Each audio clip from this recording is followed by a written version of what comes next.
ઇન્ટરેસ્ટલી છે કે હું જ્યારે હીરા ઘસતો ને તો મારો હીરો કોઈ દિવસ જોઈને જે મારો મેનેજર હોય કે શેઠ હોય એને મને રિપેરિંગ કરવા ન આપવો પડે. શું કામ? કે મારું મન જ ન માને, જ્યાં સુધી પરફેક્ટ ક્વોલિટી ન બને ત્યાં સુધી મન જ ન માને. એટલે હું ક્વોલિટી કામ કરતો હતો, એ મને જીવનમાં અત્યાર સુધી કામ આવ્યું. કે જ્યારે ફેક્ટરી ચાલુ કરી અને અમે જેમ એન જ્વેલરીમાં રજીસ્ટર કરાવ્યું ત્યારે 6000 અમારી આગળ કંપનીઓ હતી. અમારો રજીસ્ટર નંબર 6000 પછી હતો અને અત્યારે કંપની પહેલા બીજા નંબરે આવી ગઈ. તો 6000ની સાઈડ કાપી તો એ કોણે કાપી? તો મેં કીધું એ આ ક્વોલિટી, ક્વોન્ટિટી અને બહુ મહત્વની વાત છે, મારે યંગસ્ટરને આ વાત ખાસ પહોંચાડવી છે કે કદી પણ શોર્ટકટનો વિચાર કરતા નહીં. If you want progress you go out of comfort zone. કે તમારે ભાઈ પ્રોગ્રેસ સક્સેસ થવું છે તો કમ્ફર્ટ ઝોનમાંથી બહાર નીકળો, કંઈક કરો. આ ગોવિંદ કાકા સફળ થયા બધાને એમ લાગે, એ તો ભાગ્યની જ વાત છે. જેહના ભાગ્યમાં જે સમયે જે લખ્યું તેહને તે સમયે તે જ પહોંચે, એ વાત બરાબર છે. પણ હાથે ગીતાને પણ અનુસરવું પડે કે ગીતામાં ભગવાને કર્મયોગ કીધો છે. એવું કોઈ દુનિયામાં કોઈ પણ ધર્મે કોઈ પણ પુસ્તકે યોગ કર્મને યોગનો દરજ્જો નથી આપ્યો. એકલી શ્રીમદ ભગવદ્ ગીતાએ આપ્યો છે. તો આ જે કર્મયોગ છે એ આપણે કરવું પડે. મનુષ્ય યત્ન ઈશ્વર કૃપા. મારા પપ્પા એક ખિસ્સામાં ડાયરી રાખતા, એને ક્યાં વાંચતા આવડતું હતું, પણ એનું એમ કહેવાનું મેં આજ કપા આપ્યો, કેટલો આપ્યો? 60 મણ. તો એ બીજાને એમ કે તું આમાં લખી નાખતો ભાઈ કે 60 મણ કપા મેં આપ્યો. તો એ ડાયરી રાખતા, ડાયરીની પાછળ લખેલું હતું મનુષ્ય યત્ન ઈશ્વર કૃપા. જેમ આજ સુધી મારા મનમાં દ્રઢ છે કે તમે કર્મ કરો, ઈશ્વરની કૃપા તો વર્ષા જ કરે. એટલે મનુષ્ય યત્ન ઈશ્વર કૃપાનું ફળ મને શું મળ્યું કે આપણે યત્ન કરવાનો. તમે 6 વર્ષ ફેક્ટરીમાં કામ કર્યું મિત્રો, 14 કલાક એવરી ડે. સવારે 6 વાગે ફેક્ટરી શરૂ થાય, સાંજે 8 વાગે બંધ થાય. અને મારી એકલી નહીં, આખા સુરતમાં જેટલા હતા એ બધાને આ ફેક્ટરીનો ટાઈમ, એ ટાઈમ સમય એવો હતો. ત્યારે 8 કલાક વાળું નહોતું. એટલે ને 14 કલાક કામ કરીને પાછો 8 વાગ્યા પછી એટલું બધું હેપીનેસ હોય, એટલું બધું ફ્રેશનેસ હોય. કેમ? એટલે અમારી કંપનીનું સેન્ટેન્સ છે, પ્રોબ્લેમ ઇઝ પ્રોગ્રેસ. કેમ? એ મારા જીવનમાંથી મેં ક્યાંય કોઈ બુકમાંથી વાંચેલું નથી, મારા જીવનનું. કે મને 14 કલાક કામ કર્યા પછી પણ મને કેમ આનંદ આવતો હતો, કેમ હું ફ્રેશનેસ રહેતો હતો? કેમ? ખેતીવાડીમાં પ્રોબ્લેમ હતો. 42, 43 ડિગ્રી ઓપન ટુ સ્કાયમાં અને સનલાઇટમાં કામ કરવું પડતું હતું. ન્યાય 14 કલાક જ કરવાનું હતું. તો ન્યા 14 કલાક તડકામાં કામ ગયા, ઉપર સત્તો હતી એટલે મજા હતી કે ચાલો સાયો છે, તડકો નથી લાગતો, વાંધો નહીં એમ. એટલે કામ કરવાની મજા હતી. એટલે 14 કલાક કર્યા પછી પણ ફ્રેશનેસ હતી. એટલે આઉટ ઓફ કમ્ફર્ટ ઝોનનો મિનિંગ એ પ્રોબ્લેમ ઇઝ પ્રોગ્રેસ. એટલે એમાં પ્રોબ્લેમ હતો એટલે પ્રોગ્રેસ થયો. હવે એ ટાઈમે 14 કલાક કામ ન કર્યું તો આજ હું કારીગર જ હોત.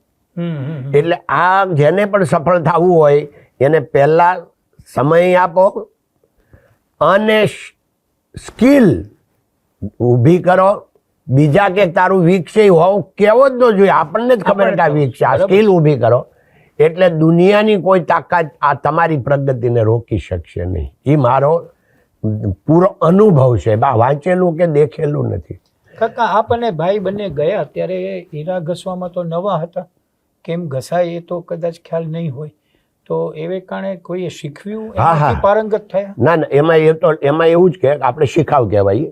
અને ત્યારે ટ્રેનિંગ 6 મહિનાની હતી અને જે શીખવાડે એ ગુરુ કહેવાય. એટલે એ ગુરુ અમારે એક અરવિંદભાઈ હતા, પછી પાછા 2 મહિના પછી બદલી ગયા, ઈશ્વરભાઈ હતા. એટલે મને 6 મહિના એ લોકોએ શીખવો.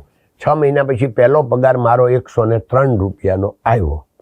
અને 6 વર્ષ મેં હીરા ઘસ્યા, એમાં 103 થી વધતો છેલ્લો 600 રૂપિયાનો આવ્યો. અને પછી મેં કારખાનું ચાલુ કર્યું. હવે બહુ મહત્વની વાત છે, સત્યનું જે છે ને, કારખાનું ચાલુ કર્યું ત્યારે શું થયું, આ પોઈન્ટ બહુ મહત્વનો છે. અને આ મિત્રો, યુવા મિત્રો સુધી પહોંચાડવાની બહુ જરૂર છે. જુઓ, 1970ની વાત છે કે અમે હીરા મજૂરીથી લાવ્યા. બીજે જેને ત્યાં હું કામે બેસતો હતો ને એ શેઠને મેં કીધું મને હીરા અપાવો ને મજૂરીથી કોઈ રેફરન્સ આપે તો જ આપણને આપે ને માલ. તો પીડી કોઠારી કરીને કંપની હતી, એને મને 30-40 હીરા આપ્યા અને 4 રૂપિયા એનું લેબર. તો એને વજન ઉપર લખ્યું કે તમારે 28% લાવવાનું, કારણ કે હીરો ઘસાતો બધું ઘસાઈ જાય અને બાકીનું જે ઈલ વધે એ 28% વધે. હવે મારે આવ્યું 34%. કેમ કે નુકસાની ન ગઈ. અમે 3 પાર્ટનર ને 2 કારીગર, એટલે 5 જણા જ કામ કરતા હતા, કોઈથી નુકસાન ન આવ્યું, એટલે વજન આવ્યું 34%. એટલે મેં ઓલાને કીધું, બતાવ્યો હતો કે આટલું બધું વજન આવ્યું તો તમે મોટા હીરા કાઢી લો ને નાના મૂકી દો અને 28% કરીને જાઓ. આ પહેલો જ પ્રસંગ, પહેલો જ ધંધો. મેં એને કીધું કે મને ડોંગરેજી મહારાજના હું પ્રભાવમાં છું, એટલે હું ખોટું નહીં કરું, એટલે હું ચોરી નહીં કરું. તો તમે તો એ કે તમે આમ નામ આપવા જાઓ તો અમારું બગડશે. અમારે તો 28 જ આવે બધાને, કારણ કે અમારે બહાર બનાવરાવવાનું બીજા પાસે. હવે તમે 34 લઈને જાઓ તો અમારું બધાને બગડશે. તો મેં કીધું તમારું નથી બગાડવું, આ તમે લઈ જાઓ અને તમે નાના મોટા કરીને લાવો, જે તમારે મેળ કરવો એ કરી દો. એટલે એણે 28%નો મેળ કરી દીધો, એણે લઈ લીધા શેઠે એને અમારા જે હતા.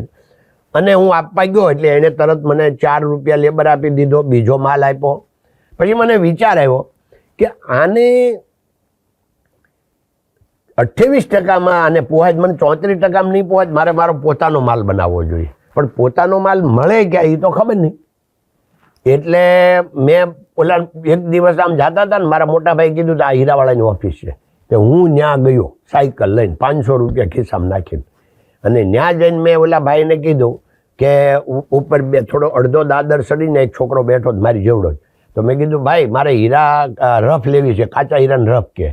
તો એ કહે કે અમે નથી રાખતા પણ તમારે રોકડે જ લેવી છે. મેં કીધું હા. તો કે હું તમારે હારે આવું, મને 1% દલાલી આપજે. મેં કીધું સારું. તો એને મને 4 ઓફિસે ફેરવો, મને ખબર નહીં હીરાની ઓફિસ ક્યાં આવી. તો એને મને ફેરવો. તો ભાવ હું હીરાનો કાંઈ ખબર નહીં, પણ જે પહેલો માણસ હતો એક જણો એમાં, કે એને મને 91નો ભાવ કીધો કેરેટનો, પછી ઓછા ન કર્યા. એટલે મેં ઓલાને કીધું કે આપણે ઓલા 91 વાળાને રફ લેવી છે. ત્યાં પાછા ફરીથી ગયા.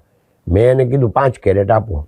એ કે 5 કેરેટ ન મળે, 100 કેરેટનું પડીકું હતું. તો કે 10 કેરેટ તમારે મિનિમમ લેવી પડે. હવે 10 કેરેટના પૈસા નહીં, કારણ કે 910 રૂપિયા જોઈએ, 10 આની દલાલી એટલે 920 રૂપિયા જોઈએ. મેં કીધું મારી પાસે 500 રૂપિયા જ છે. તો કે આ છોકરો આવશે ને દલાલ ઘરે આવીને લઈ જાય. પણ મને ખબર હતી ઘરે ક્યાં બધા છે. પણ પછી જીગર કરીને 10 કેરેટ લઈ લીધી અને 500 આપ્યા. ઓલો છોકરો આવ્યો ઘરે. અરે તો અમારા ભાગીદાર વીરજીભાઈ, એનું એકના લગ્ન થતા, અમારા 2 ભાઈના ભગવાનભાઈ મારા નહોતા થયા, અમે 3 પાર્ટનર. તો વીરજીભાઈને ઘરે એને લઈ ગયો. બપોર વચ્ચે હુતા હતા, જગાડ્યા. મેં કીધું કે આપણે આ રફ લાવ્યા છીએ અને આને હવે 420 રૂપિયા આપવાના છે. તો કે અહીં ક્યાં ફદો હતો ભગત? એટલે એ આપણે કાઠિયાવાડમાં ફદિયા કે, એટલે એ અહીં ક્યાં ફદો હતો ભગત? ભગત કહેતા મને ઉપનામ. તો મેં કીધું એ તમારી વાત સાચી, પણ હવે લઈને આવ્યા, જે કરવું એ કરો. તો પછી એને એની વાઈફને કીધું કે તને ઓલા ઘર ખર્ચાના 200 રૂપિયા પછી પાછા લાવો. 200 લીધા, 200 પાડોશીને ત્યાંથી લીધા, 20 એના ખિસ્સામાં જ આપ્યા. અને આ પહેલી રફ ખરીદી કરી. એટલે કહેવાનું શું છે કે એ રફ ખરીદી કરીને ઓલાની પાસે અડધો ભાગ કરી, અઠવાડિયામાં બનાવીને ગયા. તો એ કહે કે તારું કામ બહુ સારું, 5 રૂપિયા લેબર. તો એને 5 આપ્યા. એટલે પોતાનું બનાવવા માંડ્યા. ઓલા 4 ને બદલે 5 રૂપિયા મળવા માંડ્યા. ચોરી કરવાની નહીં, કાંઈ માથાકૂટ નહીં. આ શેઠની અરે કામ કરતા હતા. 4 મહિના પછી એવું બન્યું કે એક ભાઈ મને કે તમને ખબર છે, તમે આ હીરાની ધાર કાળી કરો ને તો તમારો જે કલરવાળો માલ છે ને એ બધો વ્હાઈટ દેખાય, એટલે પૈસા વધારે આવે. કે તમે 450 વેચો છો ને એના 650 આવે.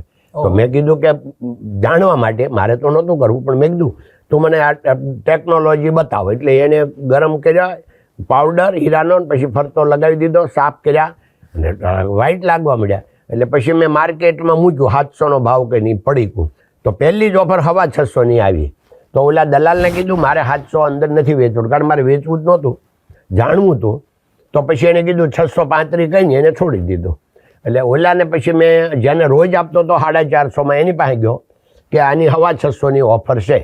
તો કે અમને 635માં અમને આપી દે. મેં કીધું તમને તો 450માં જ આપવાનું. તો કેમ? મેં કીધું હું તમને રેગ્યુલર માલ આપું ને એ આ માલ છે. હવે તમને આ કલરવાળો વ્હાઈટ દેખાય છે ને, એ તમે માર્કેટમાં ક્યાંય છેતરાઈ ન જાવ એટલે હું તમને આ ટેકનિક બતાવવા લાવ્યો છું કરીને. અને બે પાર્ટનર હતા, ઊભા થઈ ગયા કે શું વાત કરો, આવું થાય માર્કેટમાં? મેં કીધું આ થાય છે, હવે ધ્યાન રાખજો. જો આની જેની ધાર કાળી હોય એ બનાવેલું હોય, તમારે સમજવાનું. એટલે પછી એને લેશન કરી લીધું. હું વારંવાર કહું છું કે અગર જો 450 માલ તેથી 650 વેચો હોત તો આજે રામકૃષ્ણ નો બન્યો હોત, SRK નો બન્યો હોત.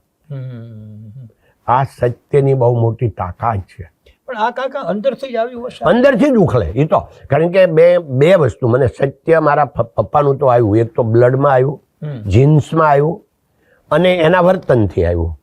પણ મેં ગાંધીજીની આત્મકથા 50 વર્ષ પહેલા સત્યના પ્રયોગો વાંચી, એનાથી દ્રઢ થયું. હા, ગાંધીજીની સત્યના પ્રયોગોથી. એટલે કારણ કે ઉંમર એવી હતી, વાતાવરણ એવું હતું, સામેથી પેલા ભાઈ કીધું 635 માં હું લઈ લઉં તો પણ આપણે કહીએ કે ના ના તમને 450. પણ એ જ હું કહું છું કે જો તેજી 635 માં વેચવું હોત તો આજે આગળ ન આવ્યા, એમાં જ કામમાં રહ્યા હોત, એવા જ વિચારમાં રહ્યા હોત કે કોને હું બનાવી જાઉં, કોનું ચીટિંગ કરવું. કારણ કે ડોંગરેજી મહારાજના હું બહુ પ્રભાવમાં.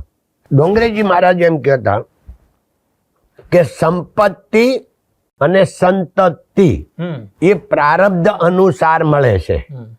એને માટે પ્રયત્ન કરવાની જરૂર છે, પાપ કરવાની જરૂર નથી. એટલે